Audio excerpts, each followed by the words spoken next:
comprendre les termes scientifiques. Même On vit ça. Il faut les simplifier. Oui, on a plusieurs Il faut vocabulaires. Donc, simplifier. quoi qu'on simplifie, ça dépend du niveau. Et tout le monde n'est pas dans l'urbain.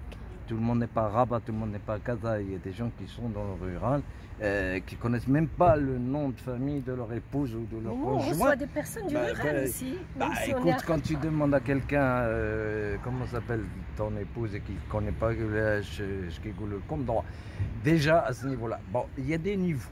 Il y a des niveaux de compréhension. C'est pour ça que j'ai parlé de la formation des assistantes, parce que peut-être qu'elles peuvent transmettre des messages plus facilement que nous, je pense. C'est un plus. Je ne dis pas que c'est ce qu'il faut, mais toujours est-il que l'essentiel, c'est de pouvoir laisser le temps au médecin généraliste, le temps suffisant pour sensibiliser son patient et qu'il établisse ce courant de dialogue avec son patient de manière à se faire une culture aussi de la communication. En fait, on n'a pas été formé pour communiquer. Sinon, on a copié les modèles français où les gens comprennent. C'est autre chose. Et donc, il va se forger, il va libérer du temps pour le spécialiste qui va se consacrer à sa spécialité. Il n'est pas normal qu'un spécialiste fasse de la sensibilisation qui pourrait être, si tu veux, dévolue au médecin généraliste.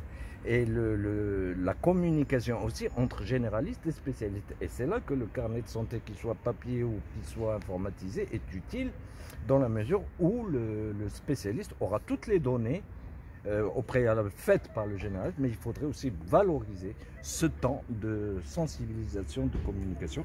Et je pense que d'après les organismes responsables, ça va être fait, Inch'Allah. Oui, ce qui est très intéressant aussi, c'est que ça ne va pas s'arrêter là. Il y a un retour vers le généraliste qui va faire le suivi. Et ça, c'est une idée qui est extraordinaire. Revenons un peu à la sensibilisation et à la communication. Dans le jargon des sciences humaines, on parle ça de la banaliser la science. Banalisation, c'est toute une formation qui doit se faire justement en partant de la représentation du patient. Ce n'est pas de la représentation du médecin. Voilà. Je m'explique. Ça veut dire que qu'est-ce qu'il a compris concernant son corps, ses organes, sa maladie. Et à partir de ce moment-là, je peux développer une autre façon d'approcher un peu la maladie, la fonction des organes, d'une manière banale, en faisant des comparaisons avec sa vie réelle, pour pouvoir accéder à sa connaissance à lui et pour qu'il puisse comprendre de quoi s'agit-il. C'est toute une formation, dans ce sens, qui est donc axée sur la représentation, sur la culture du patient. Parce que tout un patient vient d'une culture donnée, d'une tradition donnée. Et de son langage aussi. Parce qu'on parle aussi, quand vous allez parler de communication, on parle de la langue, l'outil. Et donc, un médecin qui est formé dans ce sens, pour ne pas trop aggraver la chose, donner une image un peu noire, c'est tout simplement, ça va prendre 2-3 minutes. On se forme en 2-3 jours, mais l'acquisition de l'outil de la communication va se faire entre le patient et le médecin d'une manière plus facile. Et au fur et à mesure, il va gagner en temps. Parce que ce que ça va lui demander au début, comme temps pour expliquer, va se réduire justement parce qu'il a acquis les outils de la communication. Oui, de toute façon, le médecin, il doit savoir communiquer, il doit avoir de l'empathie, il ne doit pas être indifférent. Et l'empathie, c'est soit inné, la communication, la capacité de communiquer, d'avoir de l'empathie, c'est soit inné, soit ça s'acquiert. D'ailleurs, il y a un exemple. Je vais vous arrêter, l'empathie, parce que c'est ma spécialité, je fais de la formation dans ce sens. L'empathie, c'est de s'arrêter, en tant que personne qui parle, l'émetteur, arrêter de penser à sa manière et arrêter de ressentir à sa manière, aller vers l'autre, comprendre ses sentiments, comprendre sa façon de raisonner et parler son langage. Justement pourquoi? Parce qu'on veut passer un message, pas à partir de ce que nous sentons, pas à partir de ce que nous comprenons, mais à partir de ce que comprend l'autre et ce que sent l'autre. Et c'est là qu'on peut atteindre deux niveaux, niveau émotionnel et niveau cognitif. Et ça aussi, c'est une formation qui se fait.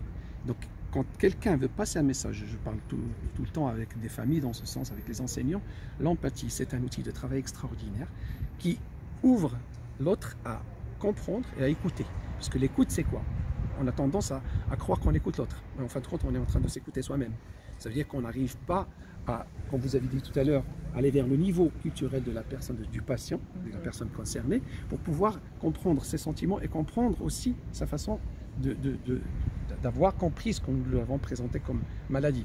Supposons que le médecin a fait 7 ans ou plus pour comprendre l'anatomie, pour comprendre les maladies, alors que vous voulez expliquer ça en 2-3 minutes pour un patient, c'est pas une chose facile. Donc banaliser, c'est ça l'objectif. L'empathie, ça aussi c'est l'objectif. Mais aussi aimer son métier. Je pense que tous les médecins aiment leur métier. Et donc je voulais dire qu'à Montpellier, Oui.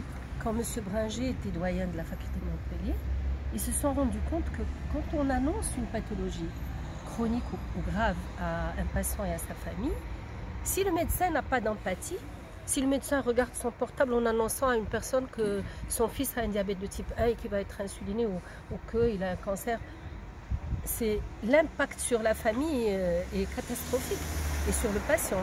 Et donc ils ont pris des acteurs de théâtre, et ils ont fait des ateliers.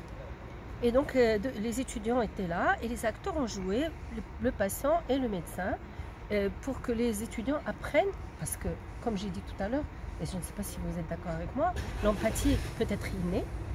Non, je ne suis pas, Si, d'accord. Innée chez certaines personnes. Non, chez certaines personnes c'est inné. Et d'autres personnes, il faut qu'ils l'apprennent parce que ce n'est pas dans leur nature. Mais il y a des personnes qui sont de nature empathique, alors, c'est plutôt acquis dans une éducation donnée, parce que l'inné n'existe pas. Mais on peut avoir dans la même famille, la même éducation, les mêmes possibilités, les mêmes... avoir une personne, une personne qui a de l'empathie et l'autre non. Bon, c'est un débat, Toujours est-il, on permet, s'il y a une formation, oui. Donc celui qui a l'empathie innée, tant mieux. Si ce n'est pas le cas, donner la possibilité à ceux qui ne l'ont pas, exactement, de l'acquérir. Et la question se pose, où former les médecins? Comment peuvent-ils se former dans ces C'est les facultés qui font. Est-ce que il y a les facultés, je pense que vous avez des organismes qui peuvent chapeauter ça. Je pense là à des organismes qui vraiment qui peuvent se permettre le luxe de former. Sinon, il y aura toujours une possibilité d'accéder à des formateurs dans ce sens, des entreprises dans ce sens, de bureaux. D'accord. Il y a des spécialistes au Maroc qui font que ça. Leur travail, c'est les facultés peuvent-elles donner ce type de formation? Bien sûr.